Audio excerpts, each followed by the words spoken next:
Hi, welcome back to the channel. In today's video, we're going to be talking about 4 things you must know before you consider living in San Diego, and some of them might surprise you. Let's go ahead and get started.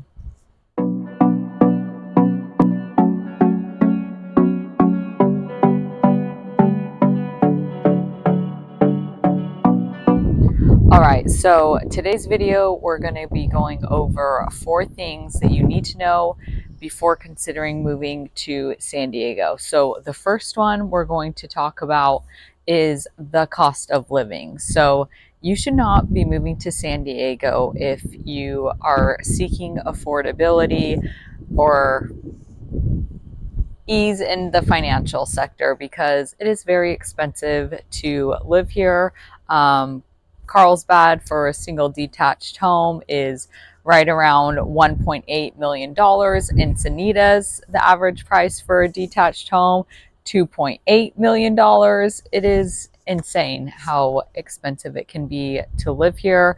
And not only the cost to buy a home, but also, our groceries and things like that are a little higher than the rest of the nation. So this is something you kind of get accustomed to quickly, but nonetheless, it is expensive.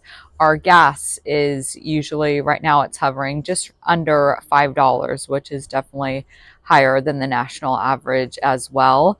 Yeah, and this is something I kind of check myself on because there's been times where it's mid 550 or 525. So the other day I was like, oh, gas is really cheap, and I had to check myself. I'm like, it's still $4.93. Like, I don't think that should be considered cheap, but again, it's all relative, right? I've gotten so used to it being around that price and sometimes higher that under $5 feels affordable. So yeah, it's very expensive to live here, but I mean, of course, you can make things work. Maybe you're not getting the fanciest house, but you still get to live by the beach. So I think that's something you have to consider when deciding if San Diego's a good fit for you, is if the lifestyle and weather and things like that are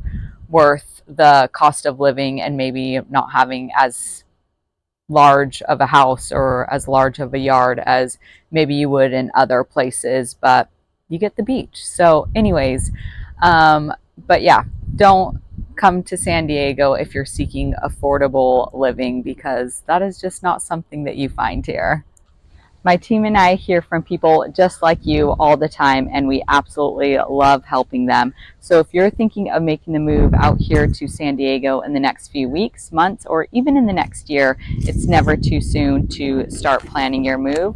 Go ahead and give us a call, send us a text, or send us an email. We would love to make this move as stress-free and seamless as possible. Next, what we're going to talk about is some of the inconveniences of living here. So, as you may know, if you've been watching my channel for a while, is a lot of public school systems don't allow or don't give access to buses. So each parent is responsible for figuring out transportation to and from school. And this was something that even in our school district, that was the situation. And luckily, I was able to find 2 other families to carpool with, to get my kids to and from school. So that was a huge help.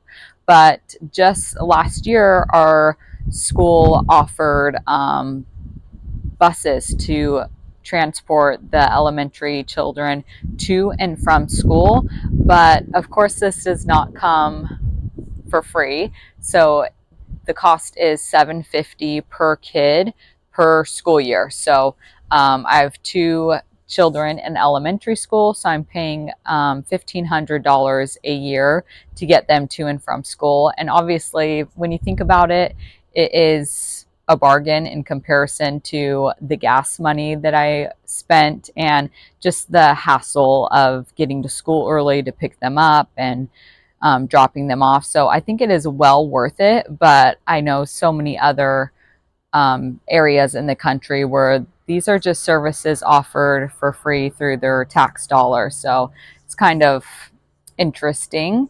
And another inconvenience that we have is grocery bags. We don't get grocery bags for free anymore. So this is something that it took effect right when I moved here about 8 years ago, that you're charged 10 cents per bag when shopping at grocery stores or even some retailers. You know, you buy clothes from them and they ask you if you want a bag or if you're just carrying your clothes out in your hands, which kind of just feels funny, right? Feels like you're like shoplifting, but you have the receipt and everything.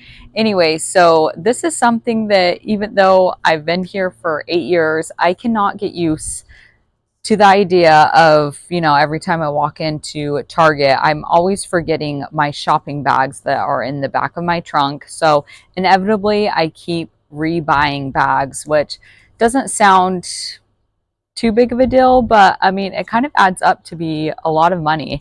And also, it's kind of frustrating because, you know, if you do Target pickup or I often do Walmart grocery delivery, there's no system to recycle all the bags that you've already purchased. So, especially for grocery delivery, when they're delivered at my door, inevitably I have to buy all new bags each time. And so, this is something that makes me feel a little guilty because the bags are much thicker. They're like 10 times thicker than the normal bags because they're meant to be reused, but also there's situations, like I said, grocery pickup, where you're not able to reuse them. So inevitably, I have just so many bags in my garage. So, anyways, I know this sounds kind of silly, but it is something that's inconvenient and also adds up to be a lot of money. So, anyways, you got to pay for buses here and you got to pay for grocery bags.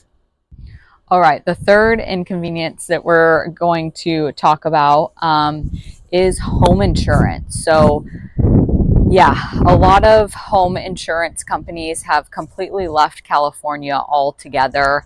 And because of our rolling hills and fire hazards that we are in, where a lot of homes are in high fire zones, and especially with the Palisades fires that happened in Los Angeles earlier this year, a lot of people have been dropped from their home insurance. So this is something that's incredibly stressful. We have seen our home insurance quadruple over the last 3 to 5 years because of, you know, just our home prices have risen so quickly and because of all these fire dangers going on. So anyways, we used to pay, you know, $1,200 a year for our home insurance, and now we're paying $4,800 a year in home insurance. And we will gladly pay this because we're just glad that we can still get home insurance. You know, I'm a part of group texts with my friends and stuff, and people every few weeks or months are texting in there like, okay, who's able to get home insurance because our carrier is dropping us next month. So people are scrambling to get new home insurance. So it's something that is very stressful. So yeah, definitely something to think about and definitely something to calculate when purchasing a home when you live out here, that the home insurance is higher than other places. So yeah, that's kind of the tricky part of this is, you know, I love living by rolling hills and there's protected, preserved areas, but inevitably these are higher fire areas because of it. So, you know, kind of a double-edged sword. But yeah, home insurance is a real struggle and something that I tell my clients, you know, as soon as we get an offer accepted, that should be at their top of their list to start shopping for that home insurance right away to make sure that you can get it. Okay, the last item of inconvenience is traffic. Now, of course, same, if you've been watching my channel, I feel like San Diego gets the same reputation as Los Angeles for traffic. And we are nowhere near that bad for traffic. You know, Los Angeles has 3 times the population and the same like square mile area of land. So it's a lot more densely populated than we are here in San Diego. But San Diego still experiences traffic. I feel the traffic is a lot more inconvenient or backed up in the summer months. So we get so many visitors in the summer. I mean, we have the Del Mar Fairgrounds going on, and just everyone wanting to visit our beautiful beaches and Legoland and SeaWorld. We have a lot of fun things to do, which I absolutely love. But it brings a lot of extra tourists here, which is great for our economy. But in the summer, I definitely feel the traffic. So you should definitely be prepared if you're taking the 5 freeway to go anywhere, or maybe on your commute, that you're going to be dealing with traffic, especially in the summer months. Of course, we still have traffic like any metro area, during rush hour, but it's just extra bad in the summer months. So something that you should consider as well. Okay, there you have it. The 4 things you must know before considering moving out here to San Diego. Let me know in the comments below if any of those factors surprised you, and let me know if you're still considering thinking of making the move to sunny San Diego. My team and I would absolutely love to be a resource for you. Go ahead and give us a call, send us a text, or send us an email, and we'll catch you in my next video. Thanks. Bye.